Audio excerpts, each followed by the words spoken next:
Tenemos 10 minutos para preguntas, así que si tenéis alguna pregunta, alguien, mira, Inés se levanta.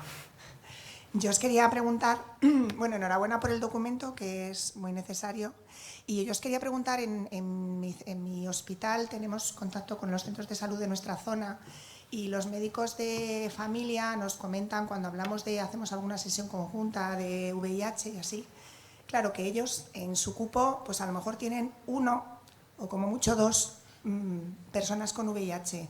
Entonces, con todo el trabajo, a mí el problema que le veo a esto es la competición con otras cosas, ¿no? Porque el médico de familia se tiene que encargar de controlar a sus diabéticos, de prevenir el riesgo cardiovascular, de abordaje del tabaquismo, etcétera, etcétera, etcétera.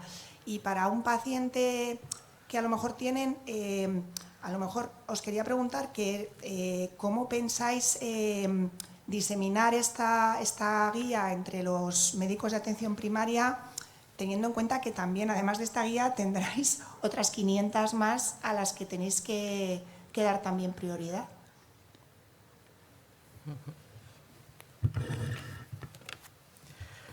Sí, esto cuando hacemos talleres o aspectos de formación es algo que sale casi constantemente, ¿no?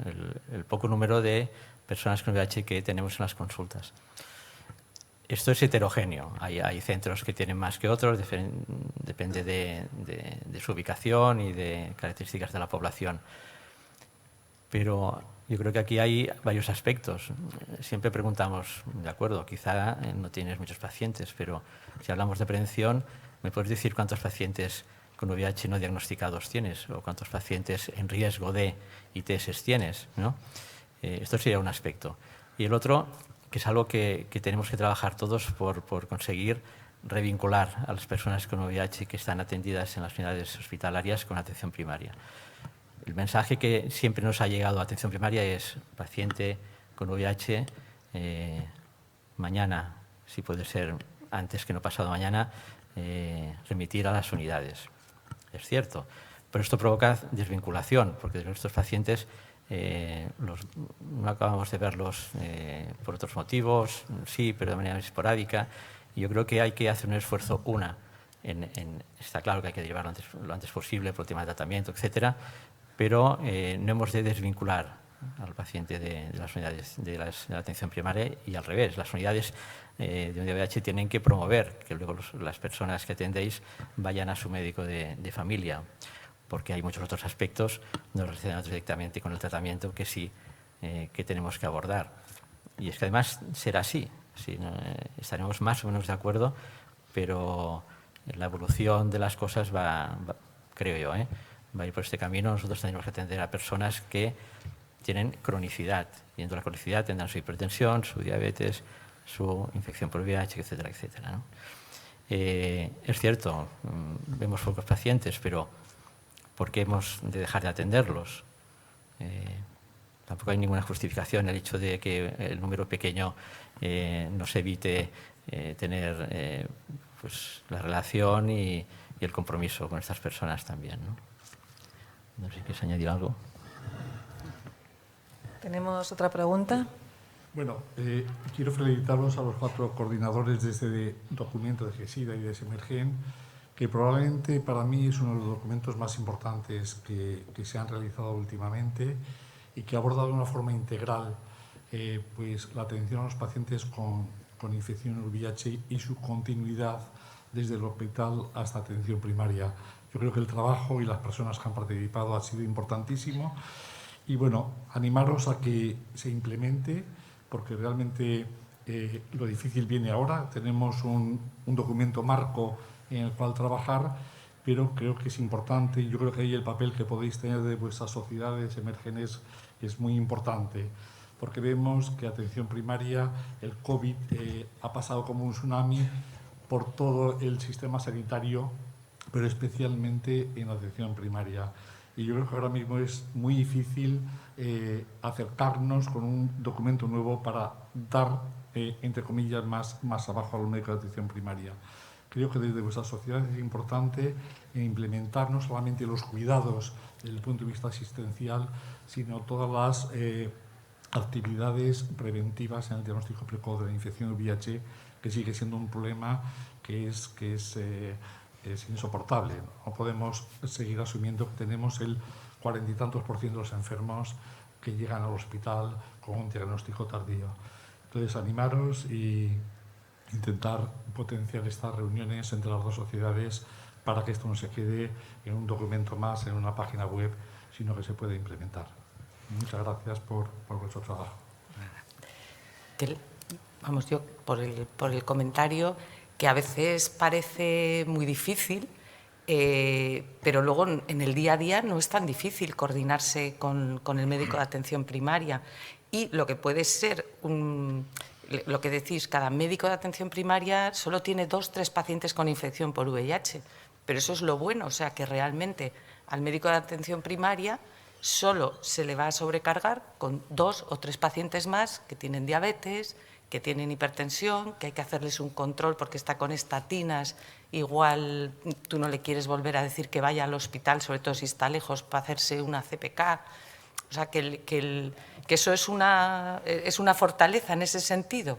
O sea, que es muy fácil que algo que realmente el médico de atención primaria está haciendo continuamente, realmente pierda el miedo a hacerlo con 2 o 3 pacientes más. O sea, que por ahí yo creo que esa parte es fácil. Y bueno, pues con la guía tan sencilla que pueden consultar interacciones, que pueden consultar cualquier cosa, pues realmente lo que pasa es que yo creo que hay que intentar hablar con ellos. Por ahora yo, como no tengo e-consulta bidireccional, pues hago un informe y suelo dejar un listadito de cosas que tiene que hacer el paciente, otras tiene que hacerlas en coordinación con la enfermera de atención primaria o con el médico. Y yo, como digo yo, pues ahora hay deberes y se puede. Bueno, se yo puede creo que hacer. estamos ya mal de tiempo. Voy a hacer una última pregunta y es, si podéis ser rápidos y concisos, si habéis pensado en alguna forma de evaluar el impacto que puede tener esto, o sea, el documento en unos años o en un año, si tenéis pensado de alguna forma el impacto que ha podido tener, si ha llegado a donde tiene que llegar. No sé si lo habéis pensado o no, si no os animo. Uno de los documentos que ha comentado, que se hizo una reunión de referentes para que luego hicieran la transmisión a los centros de salud y nosotros fuimos a dar una charla por otro proyecto. Y yo pregunté si alguien conocía el documento y para mí fue deprimente. O sea, 15 o 20 personas allí sentadas del centro de salud y nadie conocía el proyecto en ese centro de salud. Me consta que hay otros donde sí que se ha hecho la reunión y la reversión, pero concretamente en ese no. O sea que yo creo que hacen falta recursos para todo, para implementar y para... Por apuntar un par de cosas. Es verdad, el mapa de atención primaria es heterogéneo, esto lo sabemos, pero de la misma manera que algunos centros no conocen, pues quizá tenemos que hacer para que lo conozcan. Al final es uno de los objetivos de este documento, ¿no? Dar a conocer muchos conceptos y muchos contenidos que seguramente faltan en la atención primaria. Esto, bueno, y de hecho se están haciendo talleres, están haciendo cursos, en fin, hará uno próximamente. En la Sociedad Catalana de Médicos de Familia se ha hecho otro donde se ha presentado la guía en unas jornadas compartidas con la unidad de VIH del Hospital de Bellvitge. Es decir, que se está empezando el camino y yo creo que hay mucho por hacer, pero también se están haciendo actividades. Y ya para acabar, pero es que no lo puedo evitar. Tenemos 1 o 2 pacientes, bueno, pues no sé, quizá tenemos más y seguramente tenemos algunos que ni lo conocemos. Pero no solo es eso, nosotros hemos de conocer la PrEP. Si no conocemos la PrEP, no podremos recomendar la PrEP.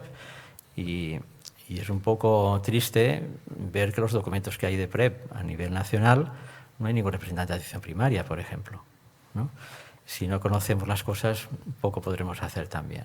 Y hablo de la PrEP, pero hay otros temas en los que pensamos que hemos de participar más activamente.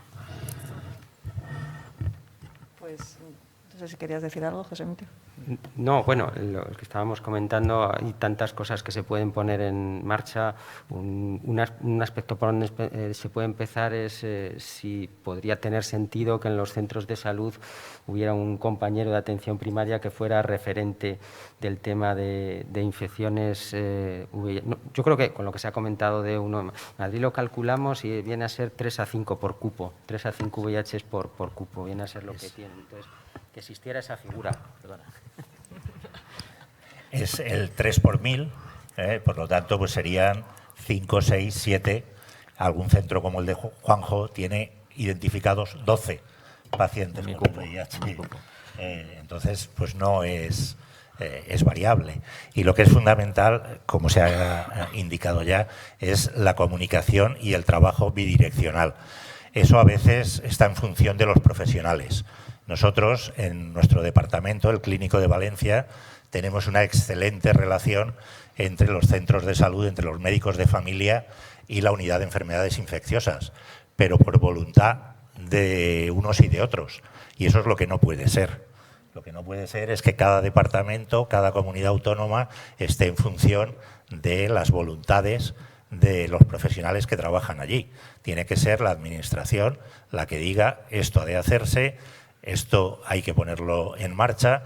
Es inadmisible que tengamos un retraso diagnóstico de casi un 50%, que no ha mejorado prácticamente nada desde el 2014, cuando el Ministerio editó la guía de diagnóstico precoz de VIH en el ámbito sanitario. Y como decía Juan Emilio, es que tenemos todas las herramientas para hacerlo. Nos hace falta empuje de la administración y que nosotros hablemos entre profesionales. Y la figura del referente es fundamental. Y de hecho tenemos experiencias en otras patologías en las que hemos visto que es importante para el propio equipo, porque además es un referente del equipo, y además facilita mucho el intercambio con las unidades hospitalarias. Y luego, si hablamos de prevención y diagnóstico precoz, no nos podemos olvidar del papel de enfermería, ¿no? Que al menos en primaria es quien soporta el peso de las actividades preventivas. Bueno, pues muchísimas gracias a los 4 por estar aquí y ojalá empiece a caminar o siga caminando todavía con más ahínco, porque yo creemos todos que es importantísimo el manejo compartido entre las dos unidades. Muchas gracias.